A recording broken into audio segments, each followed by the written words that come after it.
Hello, everyone. Today we are continuing on with our N5 lessons. And just a quick apology, my little VTuber app is acting weird, so the usual Kalchan avatar that's in the corner is taking a break today. Hopefully I'll get it fixed by next time. Anyway, we are going to work with the word kara today. And kara is technically, I guess, a particle. Um, and you see it everywhere. It is one of the most used words in the Japanese language. And although we're not going to necessarily mention every single way it can be used today, we're going to hit on several of them. And you'll see that there's kind of an underlying meaning that attaches all these together, which makes it so that when you see it in other situations, you will probably have a better guess or a better feel of what that sentence is going for. But anyway, let's get started with it. So today is kara. And kara is one of those words that has, when you think about the core element of it, it actually only has kind of one meaning, one core function. However, that meaning gets translated into many different words in English. So it feels like a word with many purposes. However, I'm going to argue that that's not the case, and hopefully that argument will make it easier for you to understand. But when we see it in English, we see it come up as from, as since, as because, and we'll go through several usages today. We'll have some practicing while we do it that talks about when it tends to be from, when it tends to be since, when it tends to be because, and whatnot. And I mean, since itself is actually has multiple usages in English as well. And kara will cover, at least what I can think of off the top of my head, most of those. But let's jump in to the first one. This first one, we're going to focus on mainly the from and the since, but I have often, before now, talked about lines. I describe certain concepts in Japanese using lines like timelines or lines representing the start and end of something. And this is one where that works out really well. In that we're going to use kara to describe the starting point of something we're describing. It might be movement, it might be action, but there's something where it goes from point A to point B, and point A might be a time, it might be a place, it might be a person, but there's some kind of movement, physical or otherwise. There's some kind of direction taking place. And kara marks the beginning, it marks the source of that. And like I said, it can be something that's a time, a place, or a person. So let's look at these from top to bottom. We've got few things here. Senshu kara would be our time example. And real fast, before I hover over the word, does anyone know what senshu is? Last week. Thank you. What about the second one? Actually, that one I'm not going to ask because I think it's a bit more self-explanatory. Osaka kara is our place. So it represents a place, Osaka. And the last one, Yamamoto, is one, I'm not sure if it's in the top 10, but it's one of the more common than not last names in Japanese, or in Japan, rather, and Japanese. And this one would be a person. So, in this first situation, we would probably use it to say, we wouldn't say from last week, we might, but we usually say since last week. And we're describing something, probably some situation or some action that started last week is continuing up until now. Osaka kara, now we can actually see kind of, not a literal, but we can see more clearly a line. We might be looking at a map and we're jumping into Google Maps or your Navi of choice and going from, that's our starting point, from Osaka somewhere else. The last one, the person, if we think about a direction from a person, well, what could come from a person? It could be, a message from them. It could be a present, it could be litigation, many, many different things. But you can see that kara represents the starting point for all of these. Now, let's drill down into each of these different examples. So let's focus with time first. Let's take a look at these two. We've got two sentences. And as I noted, it's typically since. So we're marking the starting point of something. And in these two examples, we are dealing with things that are still happening now. They started last week, last night, 10 years ago. I was talking about before the event started, my migraines, I've had them for 20 some odd years. So they have started since, what was the year? 2020, 2000, roughly. And we can use that for all of these. And with this one, you will often see, not necessarily, but it's quite common to see it being used with that present progressive. That's that teiru that we use, the ing form. Because we often talk about something that started, but it's not yet finished.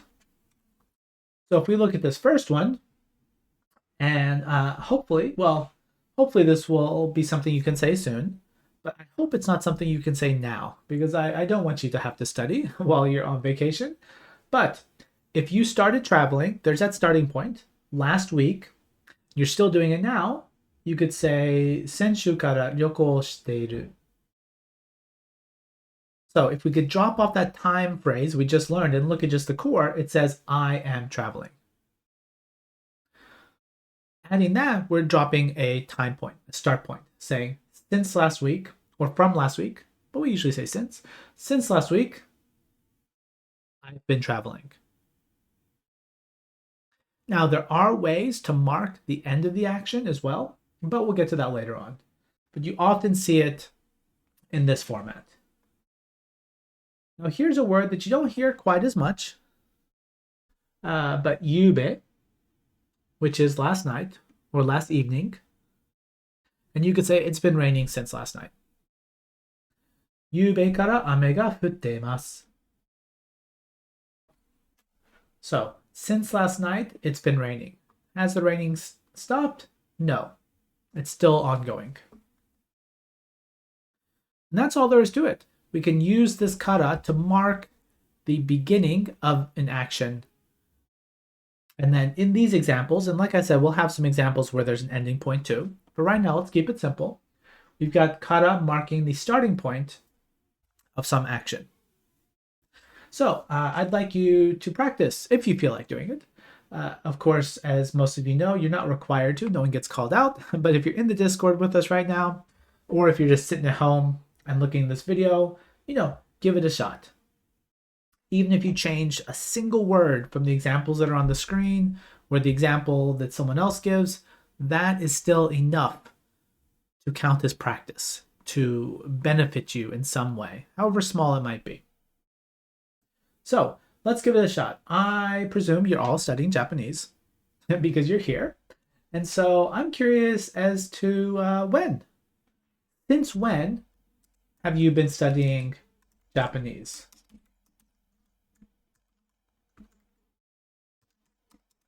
And I'm going to give you the sentence. We're going to start easy. All you need to do is tell me, when did you start? Let's have that starting point.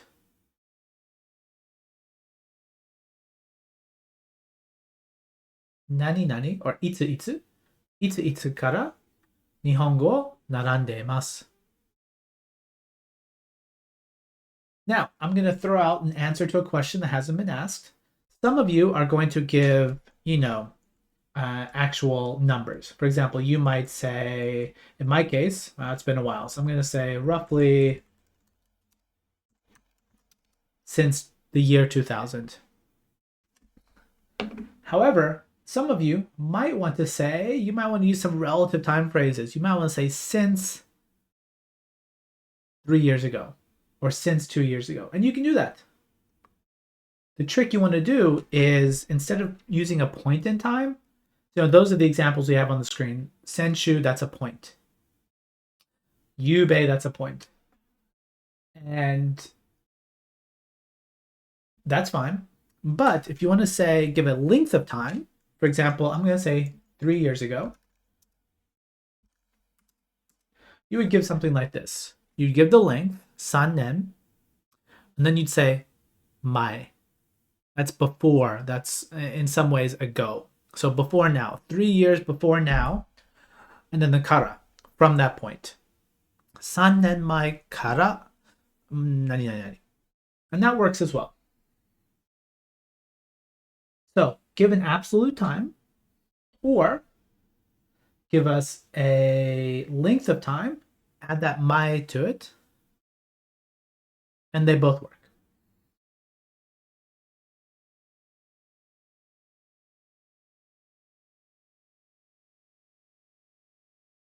Now I'll give you a minute to type out your answers if you want to. Again, no one's forced to. I hope you do. It's good practice. There are no eyeballs to stare at you if you make any mistakes. So I feel like this is, relatively speaking, more of a safe space.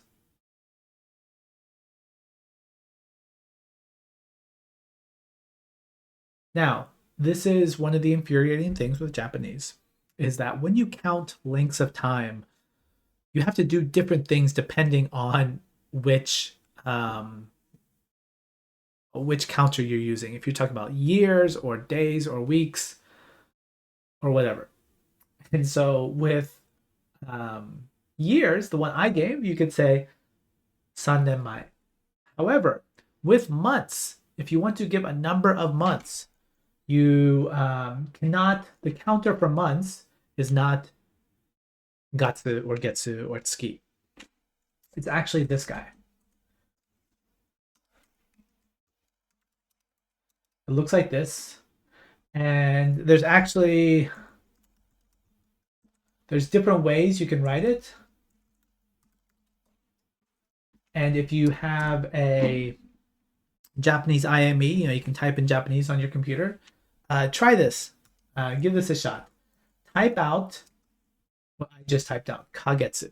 That's the counter for number of months, is in the length of time. And then push space to have it show you all the choices. Oh, you wrote kagetsu. Here's what I think the kanji is. And you'll see there are several options all look about the same. And since June, that would work. If you're saying since June, you could say that. Although, and you might have meant that. However, for some reason, maybe because I just had talked about 3 years, I made the assumption you were talking about length of time. If you were saying since June, yes.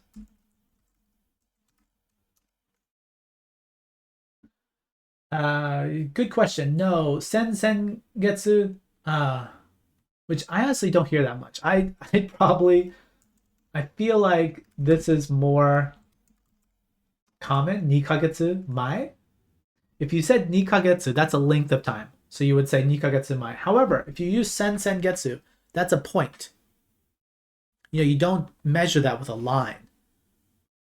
Remember, amounts of time are lines of time. Like you could draw a line on the calendar to say 2 months or 3 years, whatever. A point in time is where you can point at the calendar and say that there it is. And sengetsu is a point. It would be, what month is it? Is it March? Okay, it's March, so it would be January. You would point at January. It's a point in time. Therefore, you can do that.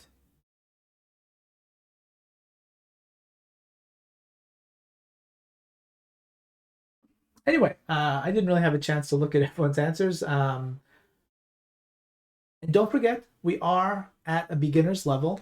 You might not be a beginner. And I know the allure rather, of wanting to use all the kanji, especially when it's so easy with a computer. But since this is a beginner's lesson, let's try and keep it to hiragana only, or write the kanji and then write the hiragana next to it, and that'll help everyone else out. So someone earlier up is talking about they did it from when they're in university. Someone else started 5 months ago, from 5 months ago, from 2 months ago. And good job on all of you for, starting it and still being here. It's so easy to give up. Sticking around is the tough part. Okay. Let's keep going. Let's keep going. We have a lot more to do, and so I don't want to focus on practice on any one of them for too long. So we talked about time. That was our since version. Now this next one, probably not going to use since. I'm going to say this is a from. And this is when we talk about places. You don't say since Osaka unless you're referring to Osaka as a time period in your life, like since Osaka and when you were in Osaka, that was when, I don't know, you found the love of your life and your whole life changed. And then you could say since Osaka. But typically we're talking about places as in a point on a map. And so we're going to go with from. So with that, it's just the place that you're starting, and then kara, and then, typically we're going to be talking about actions. Not always, but typically. So let's say, this doesn't apply to any of you here, but let's say you are from Osaka.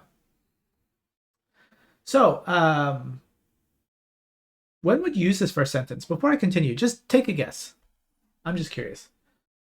When would you use this sentence? There's actually two main times you'd use it. In which situations would you say Osaka or put in any place? It doesn't matter, but Osaka kara kimashita.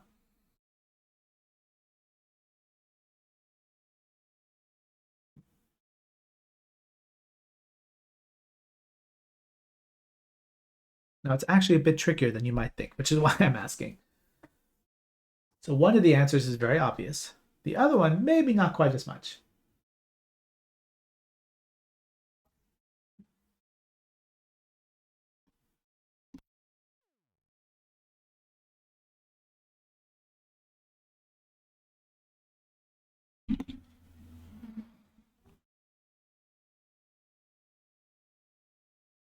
I see one person writing. I'll give them a few more seconds.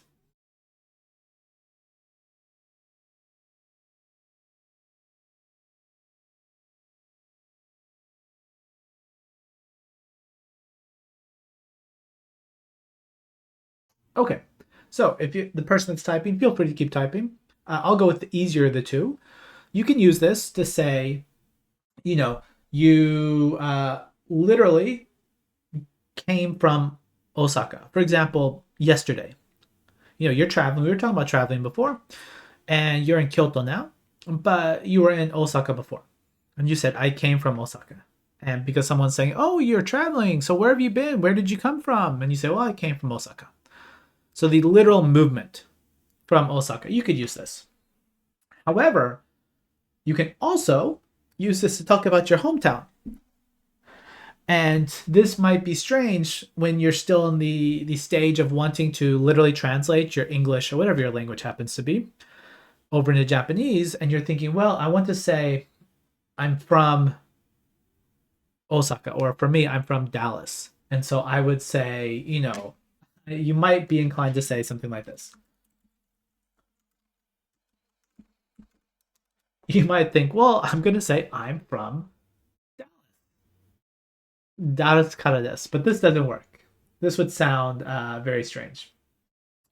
This is what people often use to talk about their hometowns, to say where they've come from. And there are other ways you can say it. There's another word that literally refers to your place of, not your place of birth, but your hometown. It's called shushin. And you can use that as well, but this one is also quite common.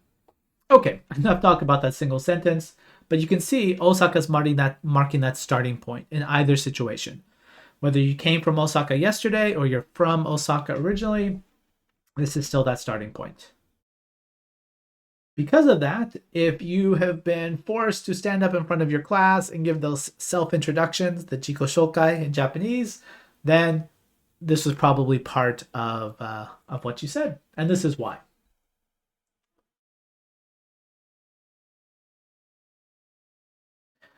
You can also use it in the other form that I mentioned, which is just generally talking about movement of some sort. We're talking about movement where you can look at a map.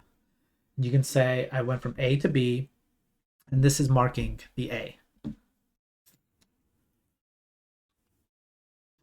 So in this one, Gakko kara aruite kaeru. Now this one is a bit more complex because we have two verbs right there.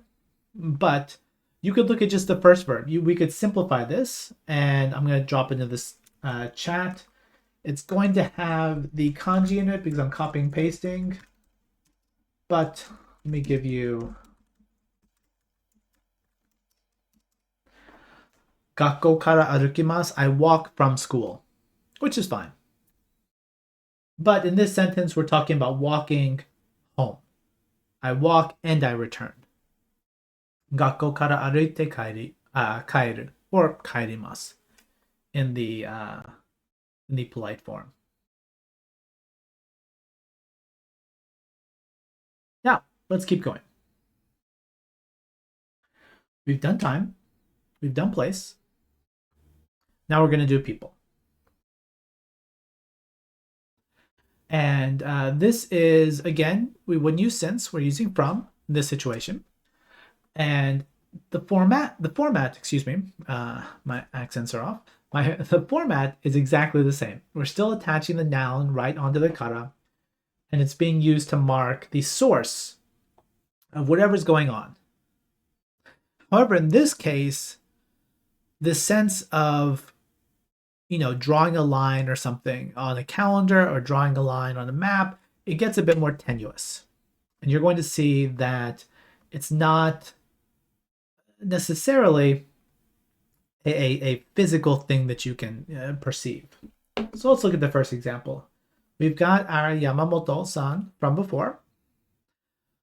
And let's look at just the action. Let's look at the action, then let's add on this extra phrase. Hanashi o kita. We have hanashi o kita. By the way, what is hanashi? And aside from story, it says story on the page, so you can't say that. That's cheating. But aside from story, how else can we translate hanashi? Or how else can we think of hanashi? It's kind of a strange word in that it's a bit more flexible. Now, heard is the verb, is kiku or kita. So some of you, I think you're thinking about this. You're thinking about hanasu, the verb. We are not thinking about that. We're thinking about hanashi, the noun. They look very close because, of course, they're related. So hanashi, the noun, can be a story. It can be a conversation. It can be a talk. It can be a chat. It is the noun that represents those words flying out of two or more people's mouths, back and forth. Whatever the contents of that is, it's non-specific. And so you see it translated in a wide variety of ways, like what I just said. And in this example, we're going with story. So we have hanashi o kita. I heard the story. I heard the chat, or I heard whatever. From whom? From whom did you hear it? Now, in this case, there's actually, now if we're talking about invisible lines, there's an invisible line shooting out of Yamamoto-san's mouth towards the speaker's direction. And that's fine. You can see that source. There's the source of the story. And you're not really talking about the source of the story itself. You're describing the entire thing. So I would think Yamamoto-san kara, it's not attaching to hanashi. It's attaching itself to hanashi o kita. This whole action, hearing the story, that whole thing is coming from this direction of Yamamoto-san. Now, the second one, like I said, this gets a bit more abstract. So, sensei kara karate o naraimasu. Now, this is kind of strange. When you say this, sensei kara karate o naraimasu, whoever you're talking to, they probably already know this teacher. They're probably already familiar with it. So you can you're actually referring not to the person specifically as much as you're referring to the honorific. You're referring to their title. If it was a more general conversation, if I was talking to you, people I've never met before, and saying, hey, I learned karate from, I wouldn't usually say a teacher, I'd say who the teacher is. If you're taking the time to mention the teacher, you'd usually mention their name. So here, just putting sensei by itself, it sounds like you're saying teacher, like with a capital T, with the idea that the listener knows this teacher. So when you say sensei, they're like, oh, I know the sensei you're talking about. Of course, it's that sensei. If you needed to specify who it was, because the listener didn't know, you'd probably put the name in front of it. So if I was teaching karate, I'd be a terrible teacher, but if I was, it would be, Michael sensei kara karate o naraimasu. But in this one, again, let's not think about it as a line necessarily, but there's a source. Where's the source of the teaching coming from? And that's where kara is being used.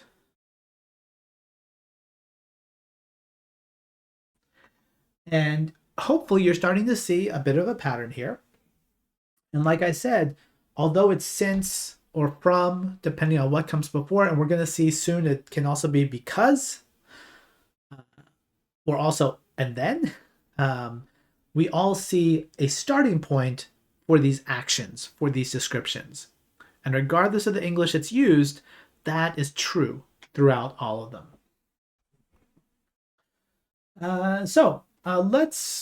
Let's see, do we have time? Yeah, I think we have time. Let's practice this one just a little bit, and then we will continue on with the next set.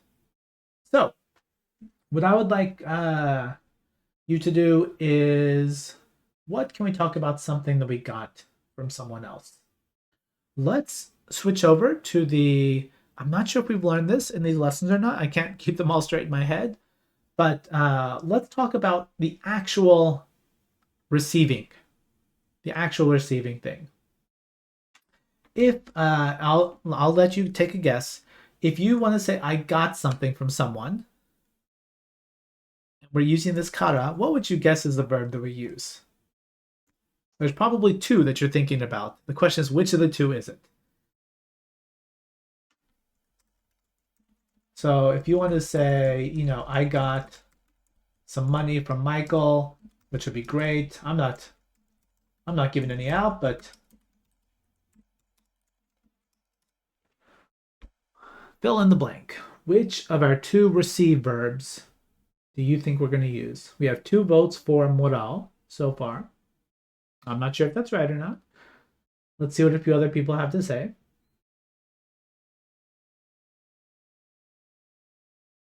Moraimashita, yeah, past tense, but same base verb.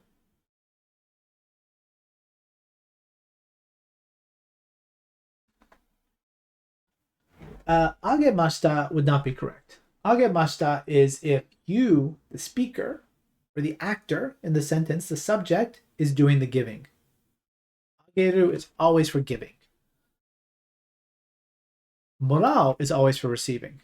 And the other one I thought people might get tripped up on would be kureru. However, kureru would not work in this one. We would use morao.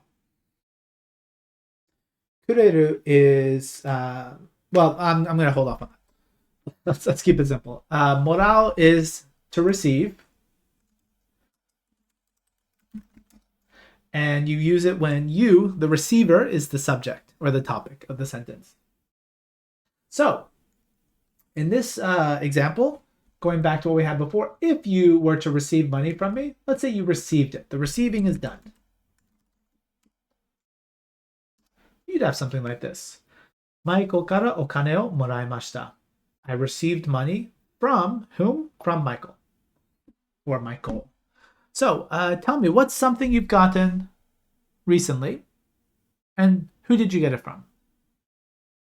All you need to do is drop out those 2 nouns in the sentence, drop out the person, drop out the thing, and plug back in whatever you want. But let me know. What is something you've gotten recently?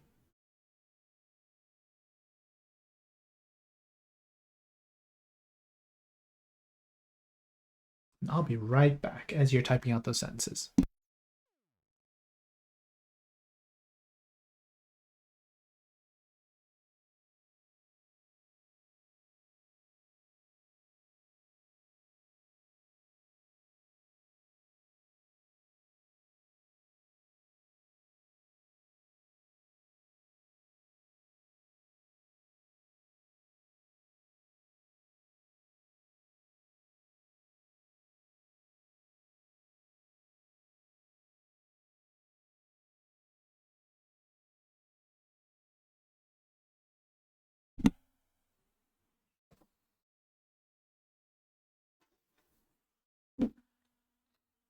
Okay, so some people are receiving flowers, bread,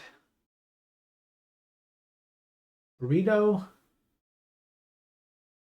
Speaking of burrito, I have my brother-in-law who's Japanese. My wife is Japanese. So my brother-in-law went to Chicago in the U.S. for a business conference. He works for an American company, and there he said these breakfasts were served on site in the conference hall, and it was breakfast burritos every day for about 7 or 8 days. And he wasn't quite sure what it was, and told me he got tired of them quite quickly. It sounded great to me having breakfast burritos every day, but as a Japanese person, they felt it was so heavy for a breakfast meal. So it was a bit of a surprise to them. Oh, and I do like, I mean, I like all the senses, but I noticed that someone got, their cat gave them a mouse, which happens.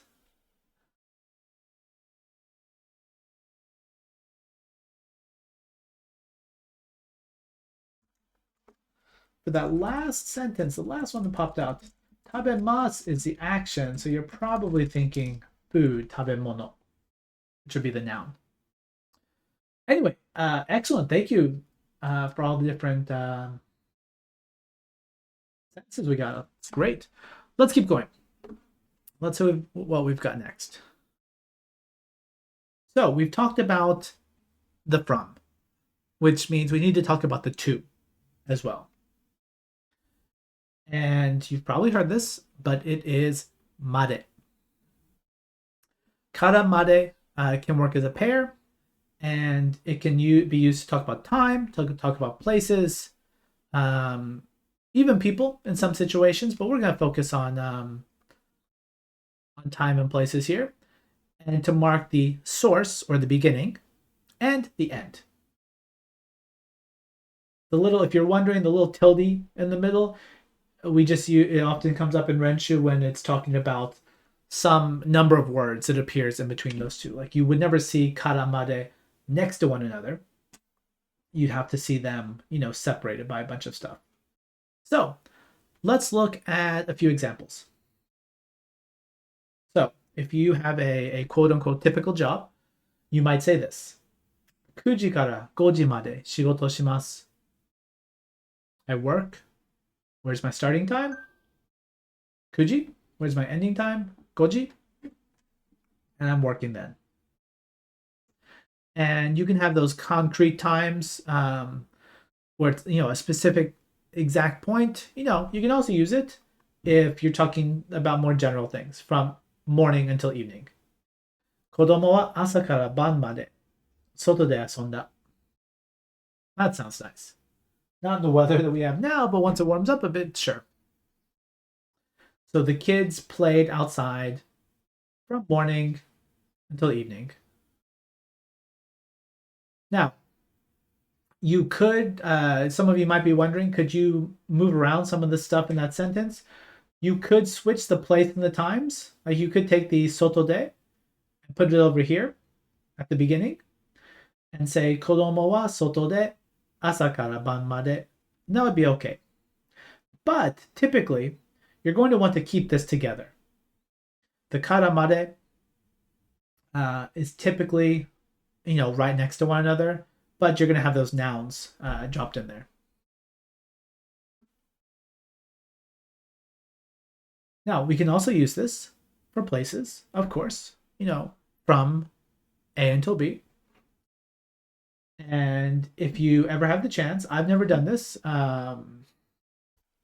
but there'd be a number of changes. But the most interesting thing to me would be the beginning. You probably know Hokkaido is that gigantic island at the top of Japan, and it's an island, and it's not that close to the rest of Japan. So it's interesting that you can take a train from Hokkaido to the Japanese mainland, and I look forward to doing that one day. But Hokkaido kara Kyushu, which is the southernmost chunk, Kyushu made densha de ikimasu. And this works as well. We have, an action that represents a movement, ikimasu, and then we are talking about the starting and ending points of that. So it can be something gigantic, going from one end of the country to the other. It can be something much shorter. You could say, 図書館から銀行まで.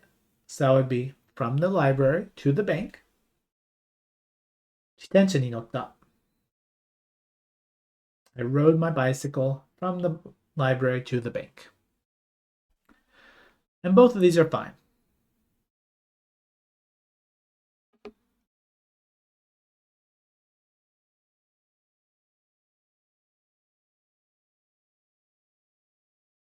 Now, we're going to talk about one more, and then kind of a bonus lesson that's not in Renshu's lesson, but I feel like it fits, and I think we can get it in there.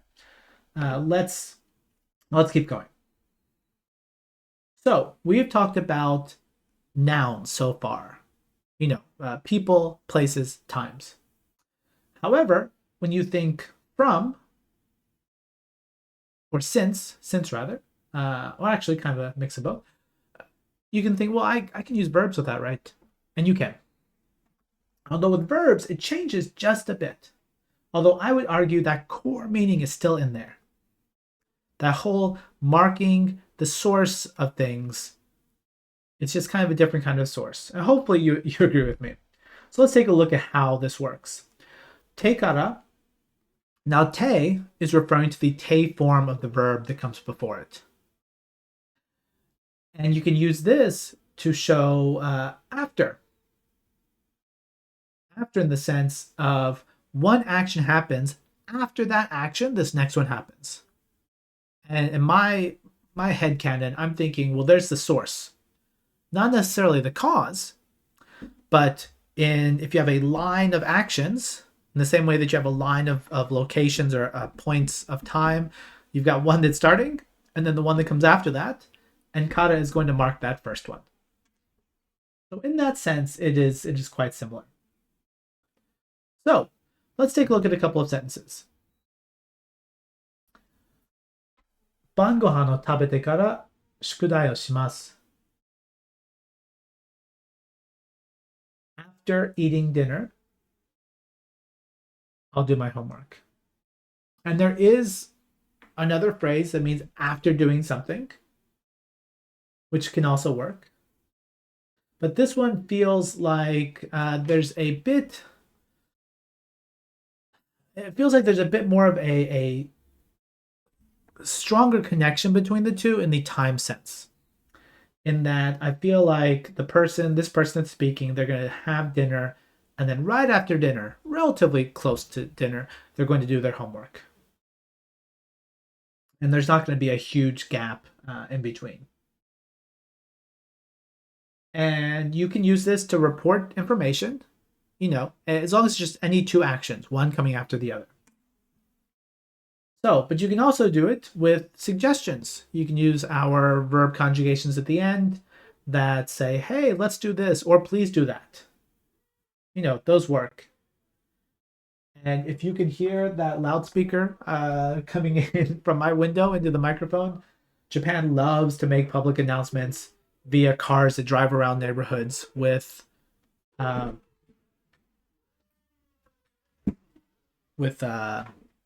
loudspeakers that are way too loud, especially when it is election season. Because due to election laws in Japan, there are only certain ways in which candidates are allowed to, promote themselves. And really loud cars is one of them. Oh, and this isn't even for election. This is, I apologize for that. I'm going to pause the lesson for about 10 seconds until this person can drive by. I'll use this time as a cultural note.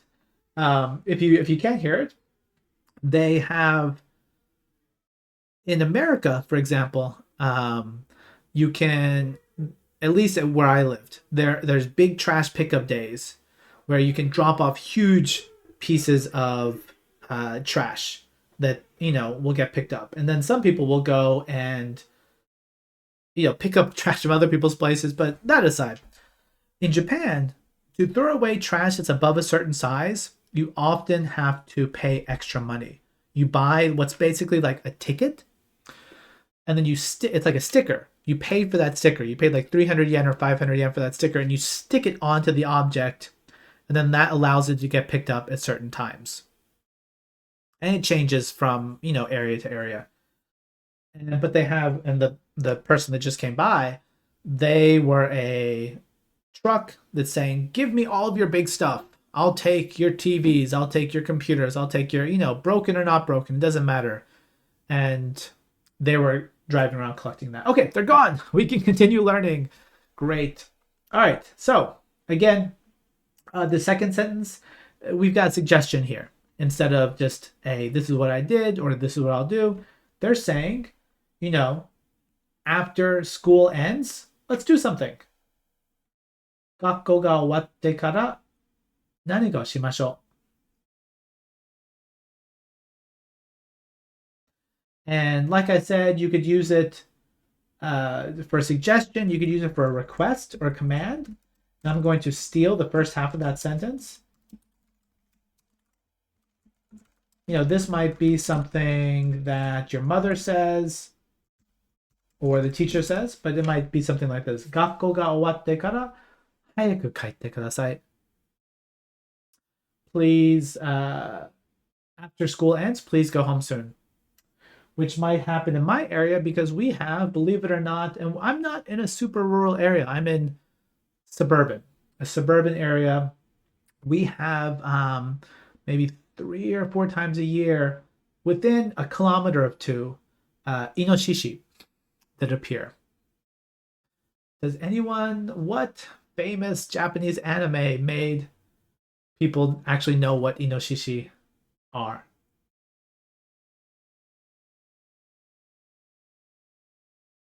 It's a classic. It's an older movie, but it's a classic. Inoshishi was one of the first things to appear in this movie and kind of set the stage for the next 2.5 hours.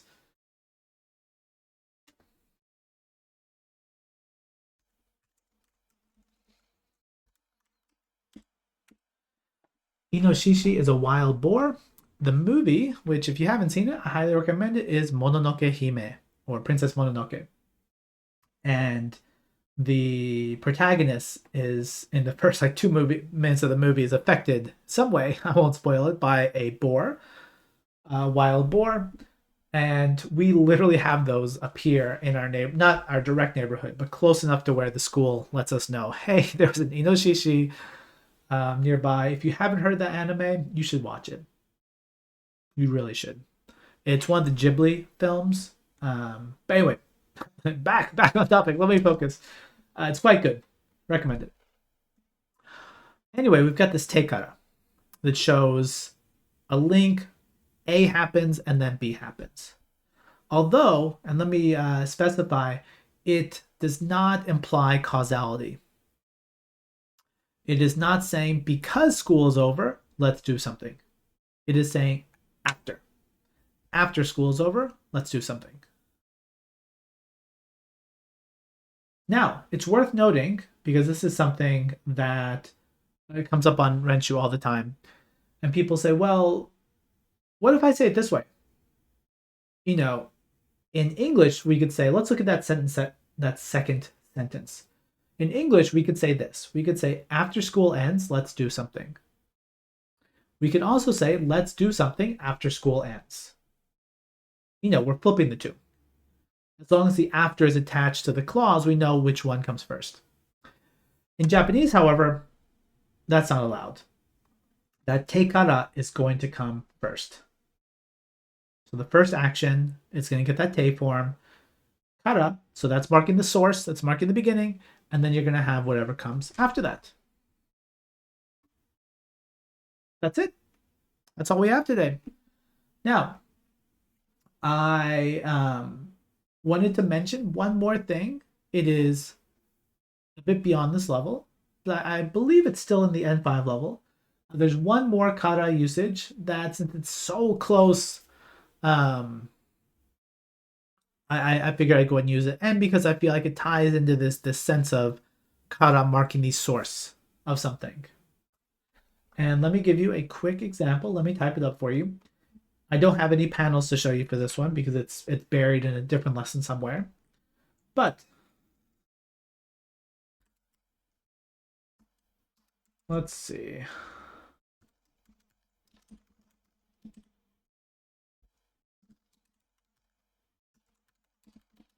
Here's something one of my children said yesterday. Or they said more or less this. So just up until now, we were using te kara, to link up two actions. You can make, it looks like such a subtle change, but you can take off the te and change it to basically anything else, any other casual form, present tense, past tense. In this case, past tense, and you can turn it into a causal relationship. Or in other words, because, or since. Same since that we were using before. Because I ate a lot, my stomach hurts. Since I ate a lot, my stomach hurts.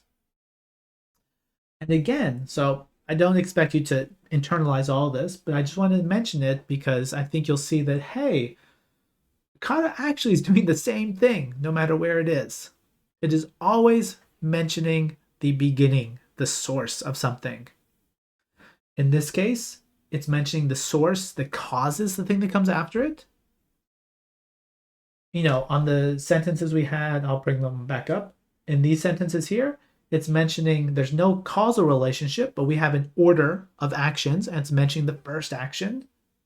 If you can draw a line out and you're starting to drop these actions down, it's at the beginning of that line. And with everything else we talked about, you know, Yamamoto-san kara, it's from a person. Kuji kara, it's from 9 o'clock. Osaka kara, from Osaka. All of these, kara marks the source. Kara marks the beginning. And if you don't remember anything else, if you can hold on to that, that should give you enough of that fuzzy comprehension or understanding of the sentence to say, yeah, I think I get where this is going. And hopefully that should help you. Anyway, if you need to look at this again, please feel free to jump into Renshu's menu and go to, you can't see the menu here on the recording. You probably can if you're in Discord. But if you jump into the menu in the top left, you can go to resources and Japanese lessons. And this lesson, as well as everything else, is inside of there. And you're free to go in there and check it out. You can also, if you're interested, for example, the te kara, you know, te kara itself is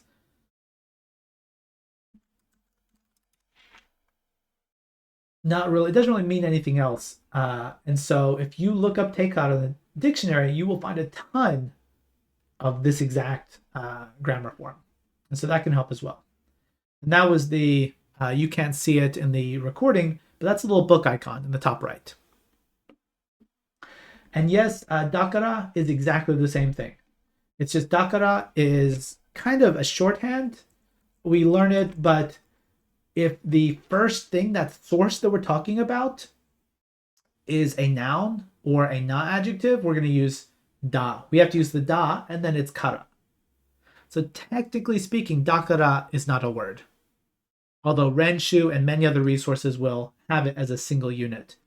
Technically, it's da and kara. And the da is coming because of a noun or a na adjective. But that kara is still the same kara we've been talking about today. So you might say taihen dakara shimasen. It's hard, so I won't do it.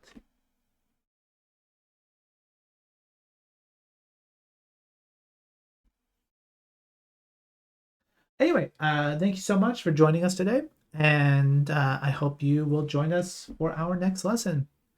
お疲れ様でした。